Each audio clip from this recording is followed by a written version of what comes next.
y realizar estrategias para navegar en el mapa generado en un entorno con obstáculos. Como parte del estado del arte, el que es más parecido al problema que se va a abordar en esta tesis es el CTM Slam, donde únicamente se utilizan marcadores. Este utiliza los marcadores Aruco. Por ejemplo, UFO-Slam hace una combinación de marcadores con OrbeSlam, y OrbeSlam depende de la textura que hay en el entorno para crear el mapa, pero utiliza los marcadores para saber la escala o encontrar ciclos. Como antecedentes ya se ha trabajado con los marcadores de tipo de orden en tesis de maestría y doctorado. En esta tesis utilizaré unos marcadores de tipo de orden que ya están optimizados, y el sistema de detección se trabajó en la tesis de sistemas de odometría visual e inercial con un marcador. Como parte del marco teórico se tiene el modelo de la cámara oscura, que se tiene un punto en el mundo o de forma tridimensional y se pasa a un plano imagen. Este plano imagen es se tiene por ejemplo una esfera, y en una foto ya se ve como un círculo, ya no se ve como una esfera como tal. Este punto es rotado y después trasladado, que es la R y la T, y K, que es la matriz de calibración de la cámara, que es la que hace la proyección del mundo al plano imagen. Los marcadores de tipo de orden que voy a utilizar son los marcadores que están representados por 6 puntos. Son las 4 esquinas del área negra del cuadrado y 2 vértices del triángulo, pero no se toma el centro. Es decir, estos son los vértices. El centro de cada cuadrado no se toma en cuenta. Son los 6 puntos que van a utilizar. Y estos son los 4 marcadores. La descripción del entorno utilizado es un entorno que mide 2 metros por 1 metro. Es un entorno de prueba y se colocaron marcadores con etiqueta 1 en todas las paredes. Todas las paredes tienen el mismo marcador con etiqueta 1, y para los objetos, que son las cajas, se pusieron marcadores con etiquetas 2, 3 y 4. Esta es la etiqueta 3 y esta es la etiqueta 4. Tienen un marcador a cada una de sus cajas. El robot que se utilizó, se compró, cuenta con 2 servomotores que controlan la inclinación y la orientación de la cámara, 4 motorreductores para las llantas, un sensor ultrasónico, una cámara para Raspberry Pi y un módulo seguidor de línea. Este no se utilizó, y se compró una Raspberry Pi 3 de más, ya que no ven incluida. Se calibró la cámara y se obtuvo la matriz de calibración utilizando funciones de OpenCV. Esta se puede calibrar utilizando un patrón de tablero de ajedrez, y se toman distintas fotos para reducir la distorsión de la cámara que a veces algunas tienen. Dentro del software de desarrollo del robot se puede obtener de GitHub, y todo está escrito en C. Se tiene un servidor de imágenes que solo se encarga, en el SDK solo se encarga de mandar imágenes. Se puede recibir en la tablet o se puede conectar mediante un explorador web. Y se tiene un servidor de control que se encarga del movimiento de los motorreductores y la lectura de los sensores. De aquí solo se utilizó el servidor de control del SDK.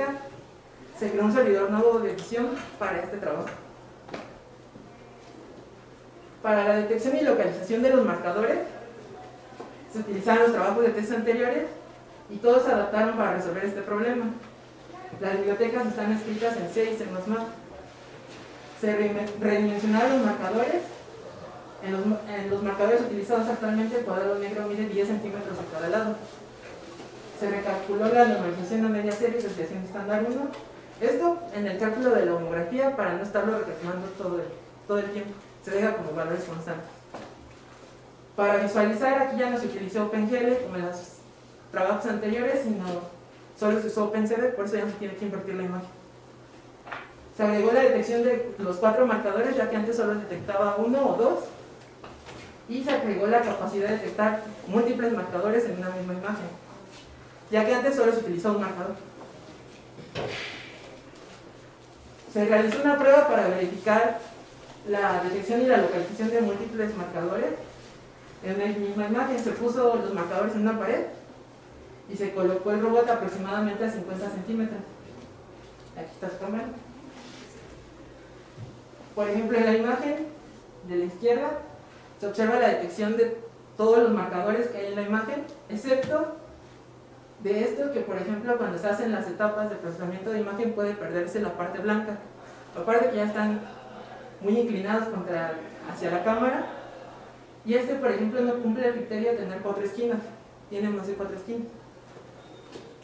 Y esta es la prueba de homografía, donde se ve en rojo los puntos que se obtienen de la imagen y en azul los puntos calculados de la reproyección, y el error es menor a un píxel. Estas son las matrices de rotación y los vectores de traslación. Me voy a centrar en el marcador 2. Las primeras 3 columnas son la matriz de rotación. El marcador en realidad debería de estar así, y este es el eje Z, el eje X y el eje Y.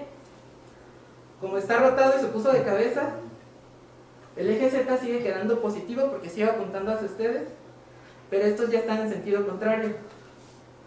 Por estos quedan negativos. Este es el vector de traslación y esta es la coordenada en el eje Z. Todos están a menos 51, 50, 52, 53. Este de 36 es este que está ya más cercano a la cámara. Y este estaría en centímetros.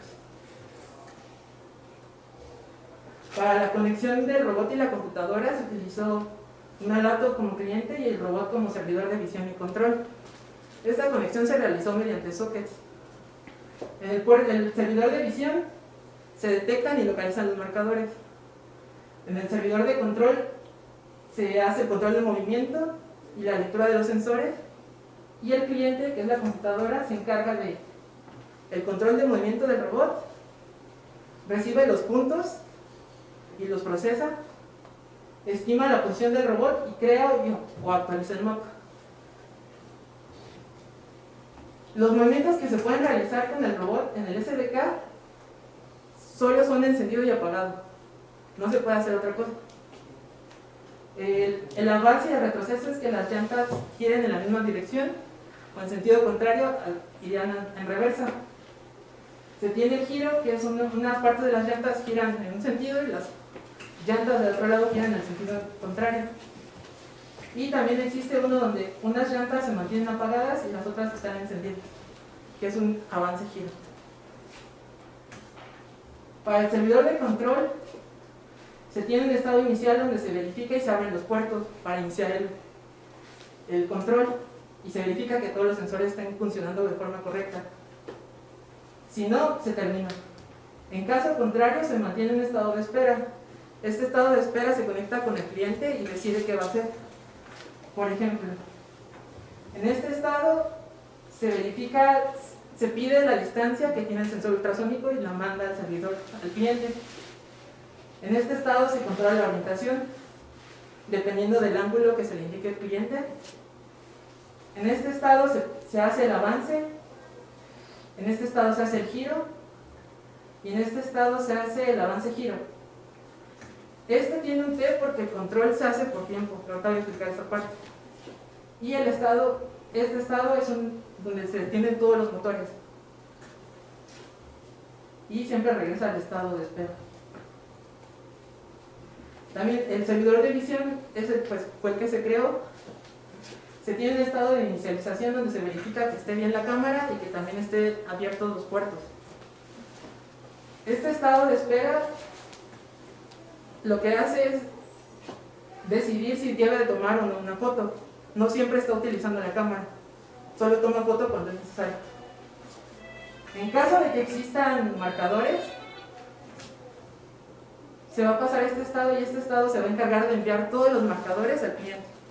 Y en caso de que no existan marcadores en la foto, se regresa al estado de espera.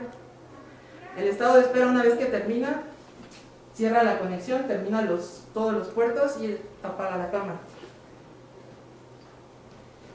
Y este es la máquina de estados del cliente, y este se encarga de recibir todos los puntos encontrados por el robot, procesarlo, construir el mapa, crearlo y actualizarlo, el entorno, y también controlar los movimientos del robot. Se tiene un estado de inicialización donde se revisa que los servidores de control y de visión estén correctos. En caso de que no, se termina inmediatamente. Este es el estado donde se le pide al servidor de visión que tome una foto. y también se controla la orientación de la cámara. En caso de que existan marcadores, va a empezar a recibir todos los marcadores que haya encontrado el servidor de visión, que serían N. Una vez que termine, va a pasar al estado donde va a procesar todos los marcadores que encontró y a filtrar. Este estado lo que se encarga es de verificar que el robot esté orientado correctamente, que no vaya chueco. Si está chueco, lo ajusta y regresa, y va a volverle a pedir que tome una foto. En caso de que ya esté de forma el robot derecho, o esté avanzando derecho, va a verificar que a sus lados no esté muy pegado a la pared o muy pegado a los objetos para evitar colisiones. En caso de que necesite hacer el ajuste, va a hacer lo mismo, regresar. Una vez que termina de verificar que está orientado y que tiene una distancia segura para avanzar, se estima la posición del robot en ese momento, se actualiza el mapa o se crea el mapa y después se verifica si el robot puede continuar avanzando o tiene que evadir. Si tiene que avanzar, se pasa este estado y regresa al estado de espera, y si tiene que evadir, se pasa este estado y regresa a este estado. Este estado de aquí es en caso de que no encuentre marcadores, porque puede pasar. Y en ese estado se utiliza la distancia del sensor ultrasónico para decidir si va a avanzar o va a evadir. Debido a que el SDK del robot es restringido, es decir, la tarjeta de control no permite hacer un control por ancho de pulso o controlar la velocidad de los motores, solo es un encendido y apagado. Se tendría que rehacer la tarjeta y no era el objetivo de esta tesis. Se utilizó los marcadores para caracterizar el movimiento por tiempos. Se colocó un marcador en la parte trasera del robot y una cámara y se tomaban fotos de la posición inicial y la posición final. Esta es la caracterización para el giro y el avance giro. Se tomaron 20 fotos para cada intervalo de tiempo, 10 para la posición inicial y 10 para la posición final. Por ejemplo, podemos ver que el ángulo mínimo de rotación es aproximadamente 8 grados. Y, por ejemplo, cuando el robot está a 51 grados, el más parecido es este de 46, aquí ya avanzó 10 centímetros, mientras que el otro todavía no está avanzando. Se está manteniendo un poco en su lugar. Pero, por ejemplo, el ángulo de 90 grados, cuando es giro, casi llega a 100 grados en la desviación estándar, o puede bajar a 80 grados. Entonces utilizaron los giros de 46 del avance giro para hacer dos avance giro para tratar de llegar a 90 grados, para hacer la evasión. Para la caracterización del movimiento de avance solo se utilizó un flexómetro, y esta ya se ve que es no lineal, solo se avanzaba el robot por tiempo y se medía. Esta se utiliza después para hacer un avance variable. Para la creación del mapa se coloca el robot dentro del entorno y se toma una foto inicial. Esta foto se mandan los puntos, que son los 6 puntos de los marcadores. Se obtiene la matriz de rotación y el vector de transmisión de cada uno de estos marcadores de esa foto, y esto se guarda en una estructura de características y se va creando una lista. Cuando el robot toma la primera foto, desconoce todos los marcadores, todos están dentro de la lista y se hace el procesamiento de estos. Para esto se tiene que elegir un marcador de referencia. Este marcador de referencia es el que le va a servir para saber si está avanzando de forma derecha, y los marcadores que no sean el marcador de referencia le sirven para saber si está alejado de las paredes o está muy pegado.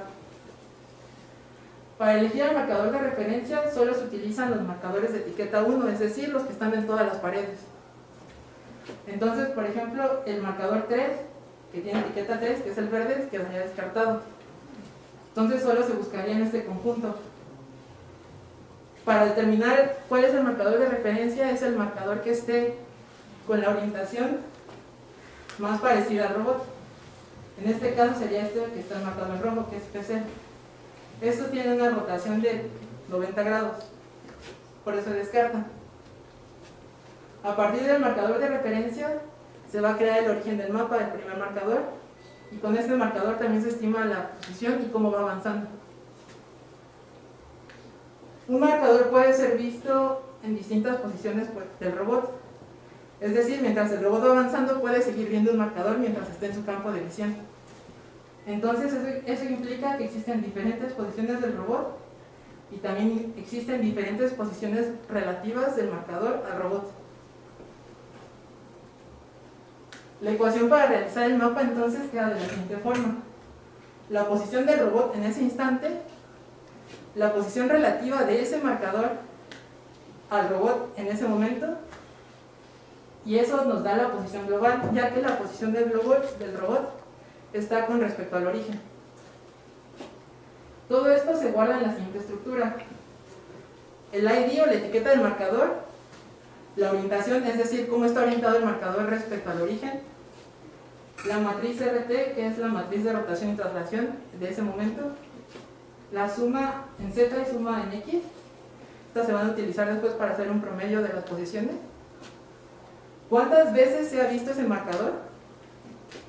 El número de vueltas que ha dado el robot, es decir, cuántas veces ha hecho la función de evasión.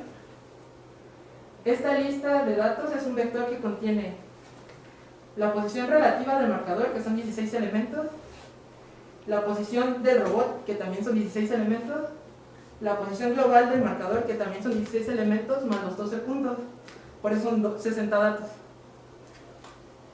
Y una apuntadora no izquierda y no derecha para hacer el árbol.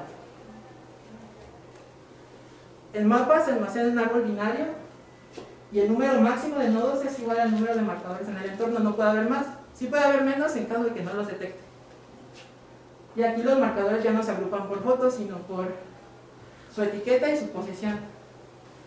Por ejemplo, aquí el origen se marca con estas flechas y sería la raíz o el origen del árbol. Todos los marcadores que están en las paredes estarían a la derecha o a la izquierda. Por ejemplo, P1, P2 y P3 son estos, tienen la misma orientación. P4 y P5 también tienen la misma orientación. P6, P7 y P8 tienen la misma orientación. Aquí es como distinguimos de entre los, porque todos los marcadores tienen etiqueta 1, pero hay que distinguirlos tanto por su posición como su orientación. Y los otros, los que están a la derecha de la raíz, solo son los objetos. Ya no importa cómo están orientados, solo sabemos que son objetos. Para el mapa inicial entonces se utilizó una heurística para el trazo. Un marcador, como puede ser visto n veces, por lo tanto se toma la última matriz de rotación que lo vio, por eso Rn del último marcador. Y el vector de traslación se hace un promedio de las posiciones tanto en el eje X como en el eje Z. Y se tiene la coordenada Y, pero esa no se utiliza porque es un mapa en 2 dimensiones. De esta forma se comprueba si el marcador fue visto o no, es decir, si entra en un umbral de 10 centímetros, que es lo que mide el marcador, a partir de las posiciones promediadas de Tx, del vector de traslación en Tx y en Tz.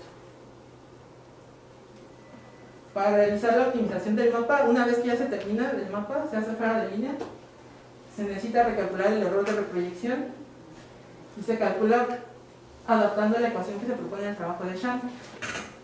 Se tiene que n es el número de imágenes, q es el número de marcadores detectados en el árbol binario, es decir, todos los marcadores que se detectaron, y 6 es el número de puntos que describen un marcador de tipo de orden.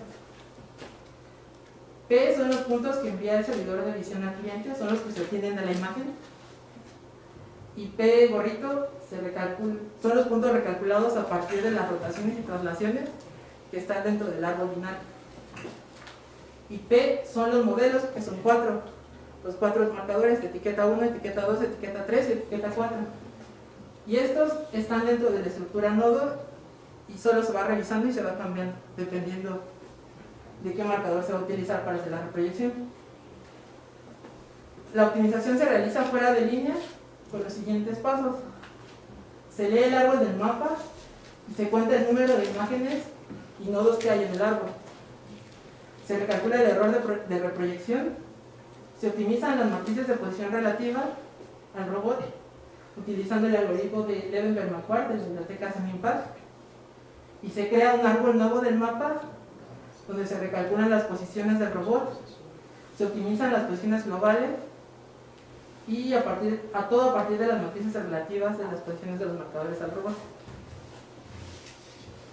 Por ejemplo, aquí se muestra el mapa inicial, son los puntos en azul, recordando que el entorno mide 2 metros por 1 metro 20, este está en centímetros, y en rojo están los marcadores después de la optimización.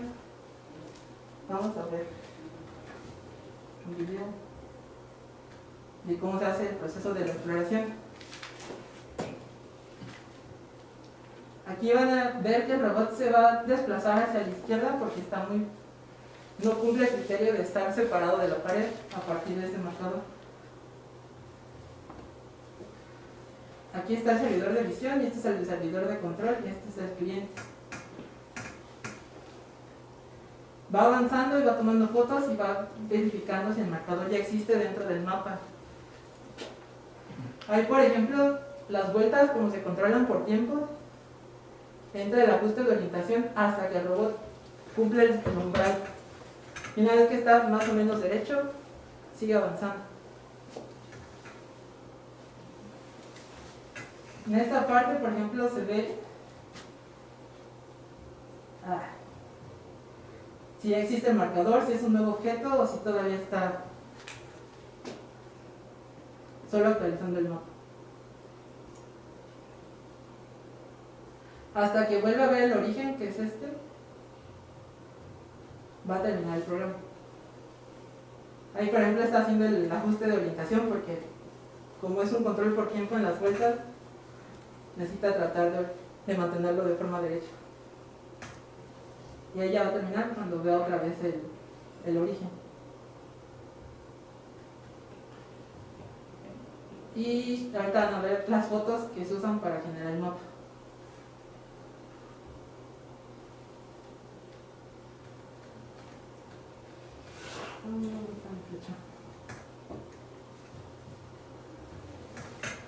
Y una vez que se tienen esos puntos, se puede trazar el mapa.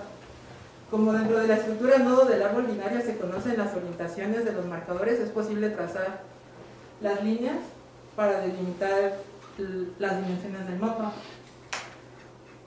Para saber cuánto mide el mapa se toma la máxima posición dentro del árbol binario tanto en el eje Z como en el eje X y también la mínima.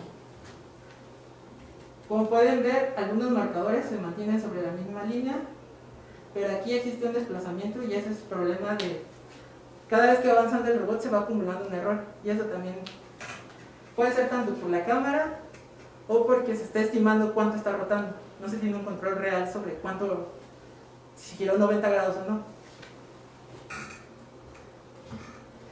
Y el avance variable se utiliza una vez que el mapa ya se generó. El avance constante se utiliza para la exploración del entorno y el avance variable cuando ya se conoce el mapa.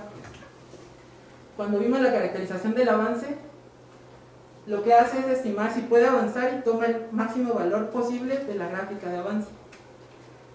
Por ejemplo, aquí, para llegar de este punto a este punto, en 3 pasos, en 3 avances te llegó a comparación del avance constante.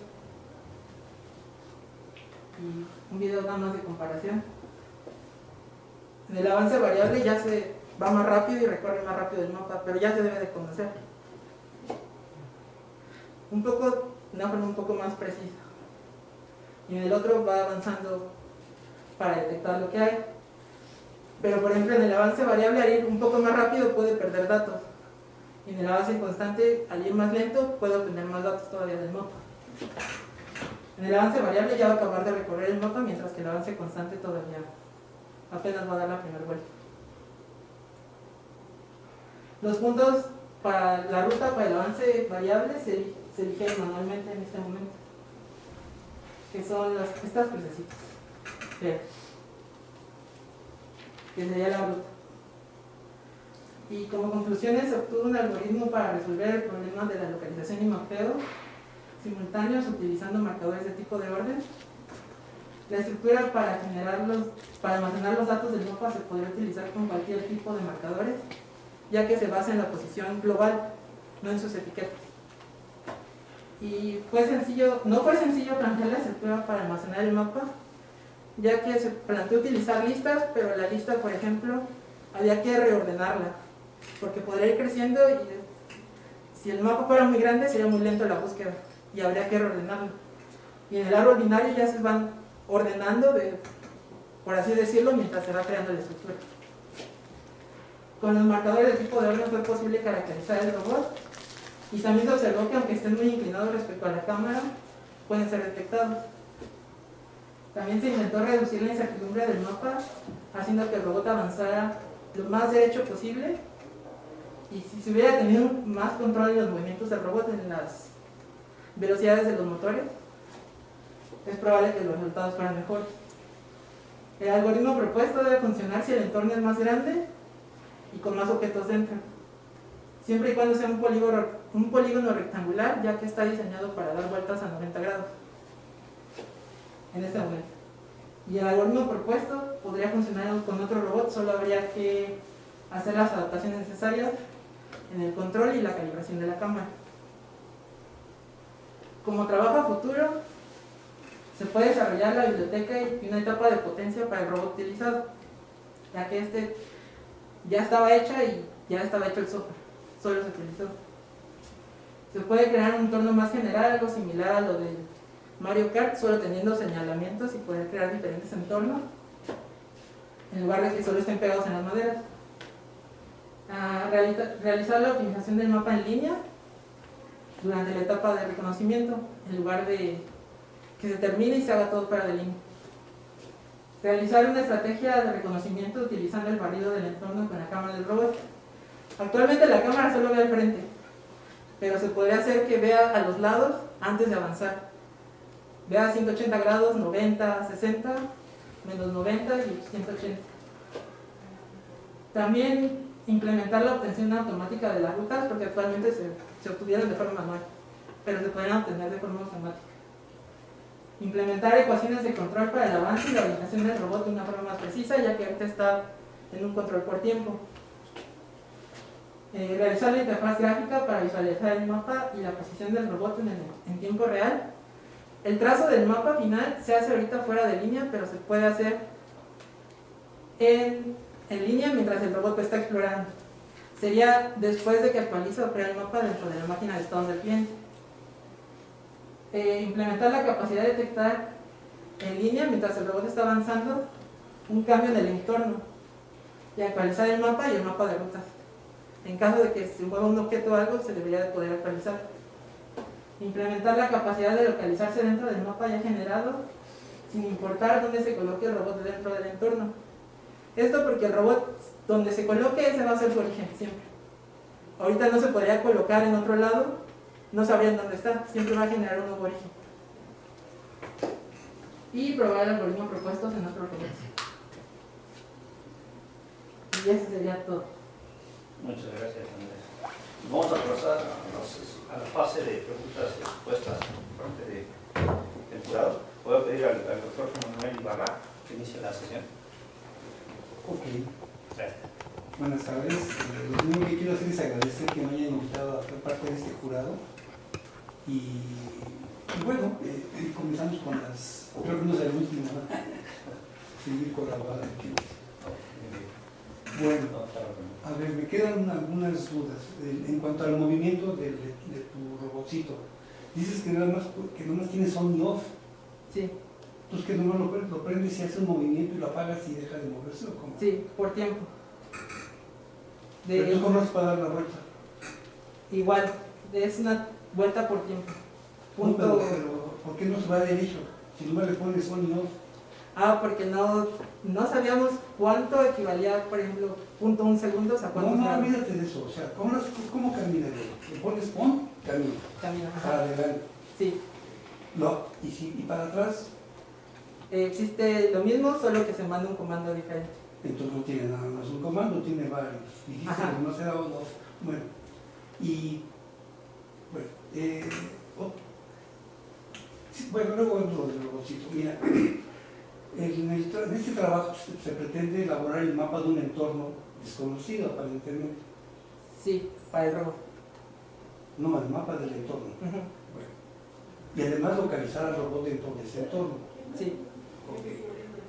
Pero resulta que el mapa ya lo conoces. Ya sabes que es un rectángulo. Bueno, en este Nada caso, más se trata de obtener sus dimensiones, si acaso.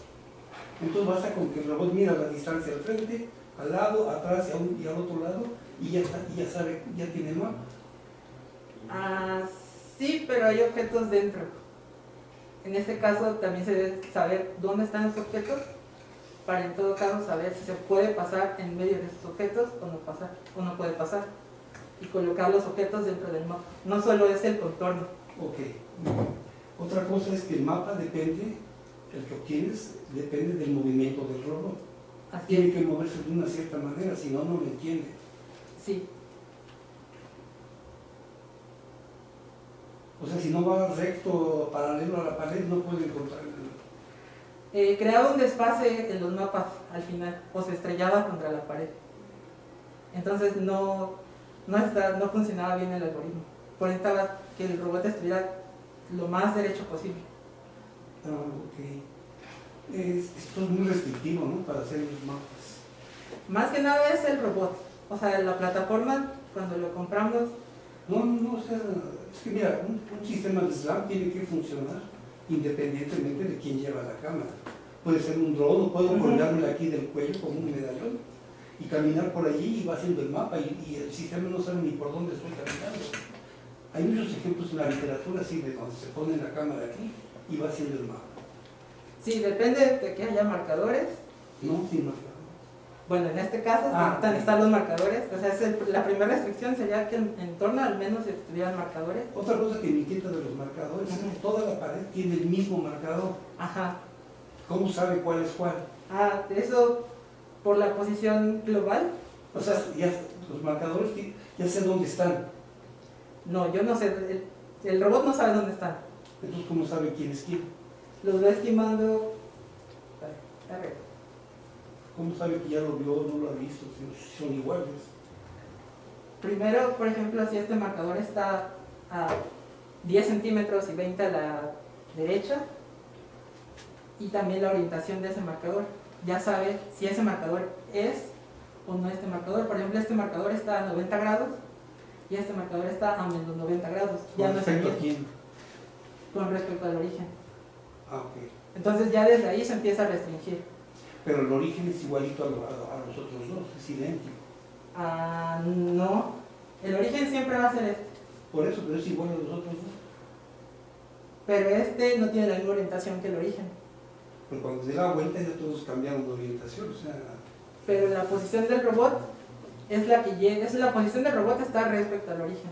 Entonces, cuando se conoce un nuevo marcador, el nuevo marcador se pone también respecto al origen, no cambia. Es otra cosa, o no me di cuenta o no la vi, la manera en que se calcula la posición del robot.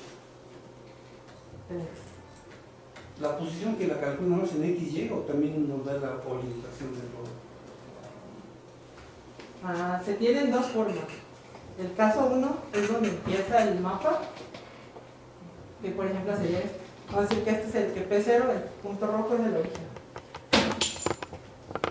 Mientras el robot ve el origen, aquí hay un marcador de referencia.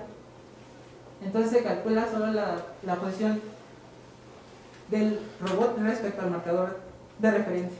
Esa es la posición del robot en ese momento. Una vez que ya no va a ver el origen, que serían las líneas rojas, se utiliza una ecuación a partir de la caracterización de cuánto más o menos gira, 90 grados.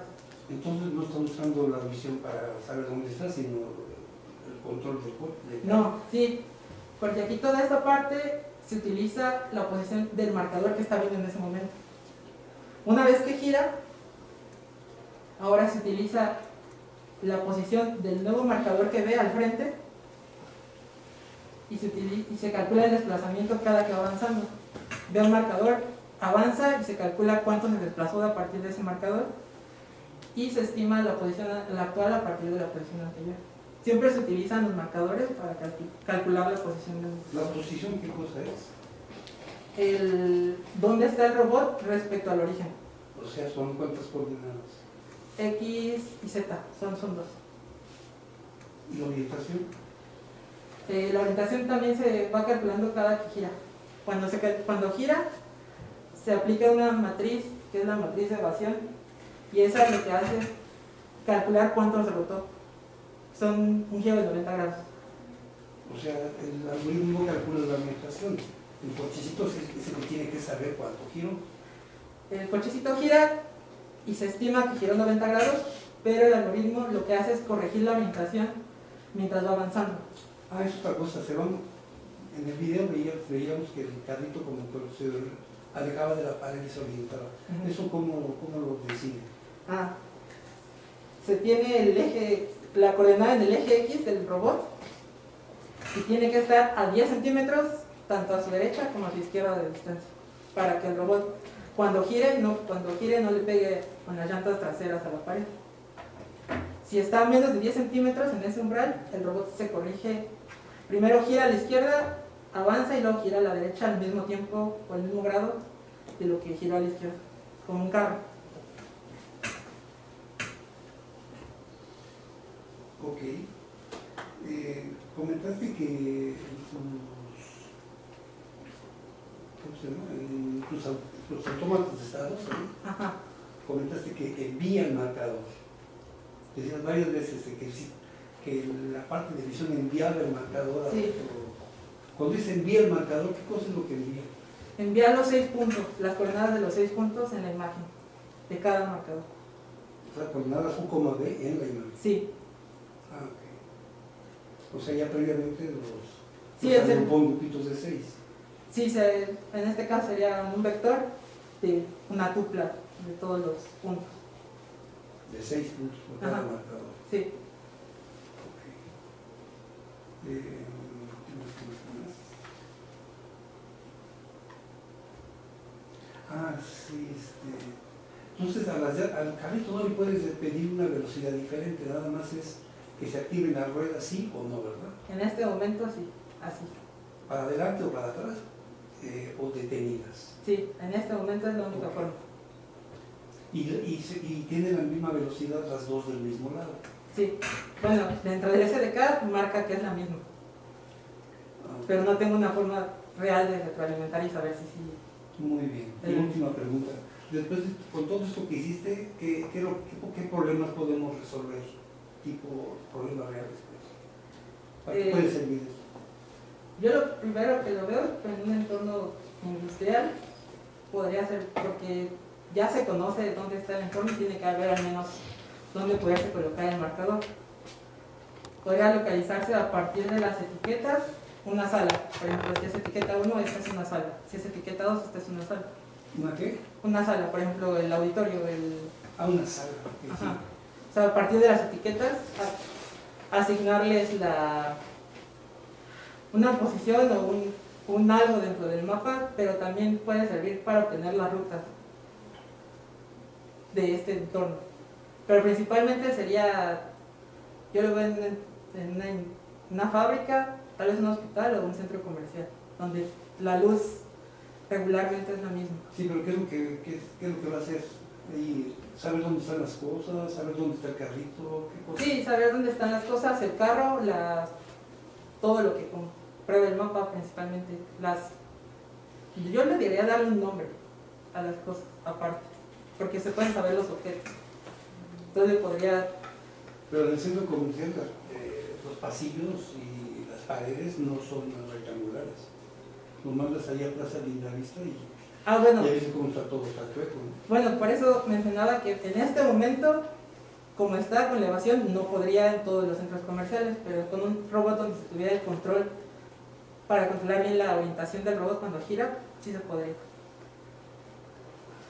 Porque para saber dónde está el robot tiene que saber cuánto giró. O sea, no le pregunta nada a visión. Le pregunta, pero no es una respuesta. Okay. El mínimo grado que puede girar es 8 grados. Lo mínimo. Así como está ahorita. No podría girar 1 grado, 2. No. Ok, pues es todo. Muchas gracias. Vamos a ver al doctor y tomamos. Gracias. Bueno, felicidades por tu trabajo, fue bastante amplio. Cuando mencionaste las matrices de rotación y traslación, ¿las sacaste a partir del marcador? Sí. Bueno, como el marcador ya es un modelo conocido, o sea, se realiza la homografía de este. Con el marcador ya se conoce que, por ejemplo, mide 10 centímetros. Y ya se conoce el tipo de orden. Lo que hace es entregar los puntos en el orden que ya se deben de realizar este match de los puntos. Entonces existe una matriz de homografía que puede hacer la relación entre dos planos. Por ejemplo, se tiene este cuadrado y este donde se sigue como una inclinación. Pero es importante que los vértices coincidan con los vértices en el mismo orden. Si no, sale mal. Entonces, por ejemplo, la relación de la homografía con el modelo de cámara oscura es la siguiente. La homografía es igual a la matriz de calibración de la cámara por los vectores de rotación, el vector columna 1, el vector de columna 2 de la matriz de rotación y el vector de traslación. Y esto se resuelve a partir de la conjunción LQR. LQR, ¿verdad, doctor? Sí.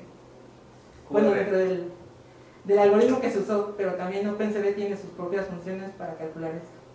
Esto lo usas para detectar los marcadores, ¿no? No, este ya es para saber dónde están. Para detectar los marcadores se usa otro. ¿Dónde están? Primero hay que detectarlos y después ya se puede calcular esto. Entonces lo puedes si están volteados, si están Sí. puestos de cualquier forma. O de cabeza, en ese caso estaba de cabeza y aparte estaba... Ya no te salen los signos, ¿no? Aquí, por ejemplo, su posición real debería ser así, con las dos patitas hacia arriba del triángulo, y aparte está volteado y está así. ¿Qué es esto? Cuando hablas de la inclinación, ¿qué tan inclinados los detectabas? Por ejemplo, ahí estaba, se los puse aquí las cajas a 90 grados. Claro que no va a dar 90 grados porque la apertura de la cámara pues, no está allá. Son como 70, 80 grados. ¿Por ahí mencionaste que tenías un sensor ultrasónico también? Sí. ¿Eso para qué lo usabas? ¿Para qué lo usas? Cuando no detectaban ningún marcador. Ajá. O sea que no detecta nada, por cualquier motivo, a lo mejor la luz o algo, puede utilizar el sensor para saber si puede seguir avanzando o tiene que girar. Como si está ciego y no tiene nada que ver. Entonces en este caso siempre giras hacia el mismo lado, ¿no? Sí, siempre giramos hacia la izquierda. Siempre giras hacia el Sí. izquierdo. ¿Y caracterizaste algo de ese sensor? Ya había documentación. Tenía una mínima de 4 centímetros y una máxima de 1,20 metros. Es que esos detectan varias cosas, ¿no? Sí. Nos parece. Sí, era como un lóbulo. Sí. Ok, pero entonces eso ya lo tenías, digamos, en las hojas de Sí, ya estaban las otras. especificación, ¿no? Sí. Y este robot dices que no tiene para girar, ¿verdad? Sino que es en función de las ruedas, ¿no? Sí. Si quieres girar, mueves las ruedas en dirección contraria, ¿no? Sí. Como un tanque. Y si tuvieras uno que pudieras manejar el giro, sería más... Es probable que el error se reduzca. El error que se ve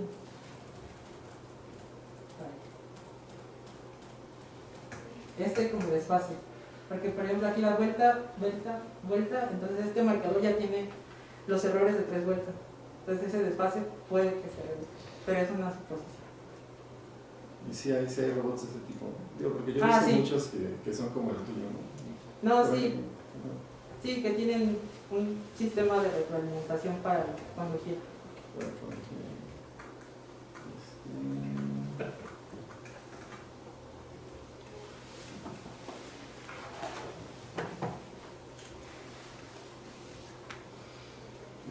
por ahí en tu trabajo futuro hablaste de una etapa de potencia. ¿Te refieres a la parte algo de electrónica o estás hablando de...? Sí, para hacer el control de la velocidad de los motores, para tener ese control que ahorita en este trabajo no se tuvo.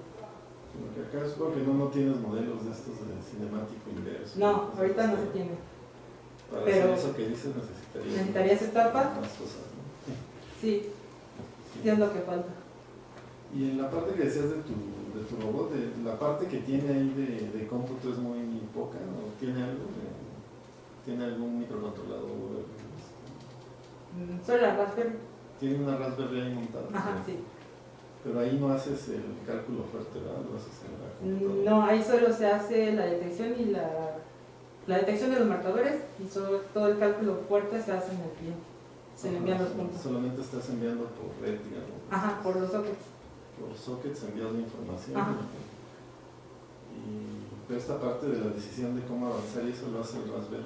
No, lo hace también la computadora. Entonces el Raspberry solo envía Los datos y recibe también las órdenes, nada más. Más o menos datos. Hubiese usado los robots. Sí, hubiera sido más sencillo. Ok, sería todo de mi parte. Muchas gracias. Cuando usas el sensor ultrasónico, vete a la transparencia 20. Tienes una tú que lo usaste, ¿qué tantas veces se usa el sensor ultrasónico en vez de visión? Ya las últimas pruebas ya no se usó porque ya se ajustó bien el umbral para binalizar la imagen y también cuando ya avanzaba de una forma a decirlo así más derecha ya no se perdía, entonces siempre veía un marcador y aparte el marcador lo máximo que lo podía ver era 30 centímetros. Entonces tenía que, ya cuando estaba a 30 centímetros el marcador del robot, siempre giraba a partir del marcador por visión. Ya el último ya casi no se usó. Ya menos, ¿no? Sí. Su uso. Ahí cuando discutimos decías que una de lo que funcionó muy bien esto fue precisamente porque se detectaban en muy grado alto de inclinación, ¿no? Sí. Que suponemos que esto no se podría haber usado con otros marcadores porque como se tiene que procesar la imagen, pues se pierde, ¿no? Sí. A ver, vete a uno donde estén los marcadores inclinados, ahí no. Sí. Entonces, es nuestra suposición, pero eso sería muy padre seguir trabajando en ello, ¿no? Sí, podría probar, por ejemplo, con los arucos, Con los arucos. todo con la misma cámara y en el mismo entorno. Con un aruco no se podría, ¿no? A ese grado de inclinación. Es lo que Tan creemos. extremo, lo que creemos. Eso sería muy importante. Pues como no se usa técnicas de procesado de imagen para desdoblarlo, pues funciona muy bien. Explícanos algo más sobre por qué las dificultades de encontrar los datos que se necesitan para hacer el largo.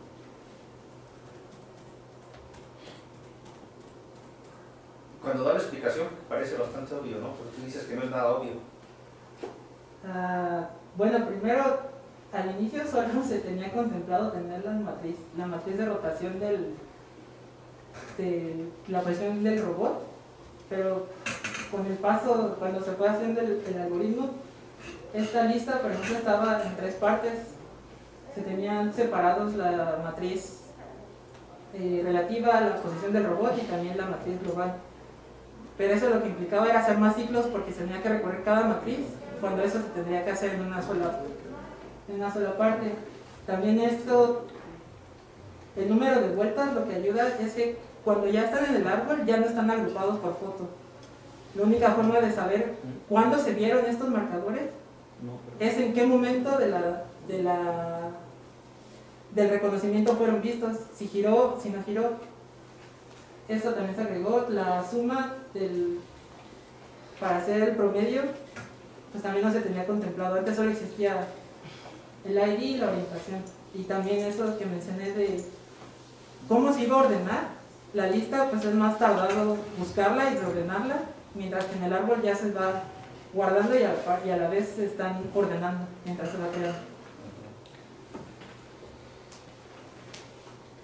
¿Qué sería? Estoy pensando cuál es la complejidad ahorita pero eso no lo analizamos, ¿no? bastante. No. Yo creo que sería trabajo futuro. ¿Hasta cuándo sería adecuado construir un mapa localmente? Sí, Y ahorita hacemos todo el mapa global y quién sabe si puede esto escalarse, ¿no? sí. Y sería un problema. Pues muchas gracias, Andrés, y felicidades de nuevo. Le vamos a pedir a todos que nos dejen registrar, que ahorita los llamamos de nuevo para poder ingresar.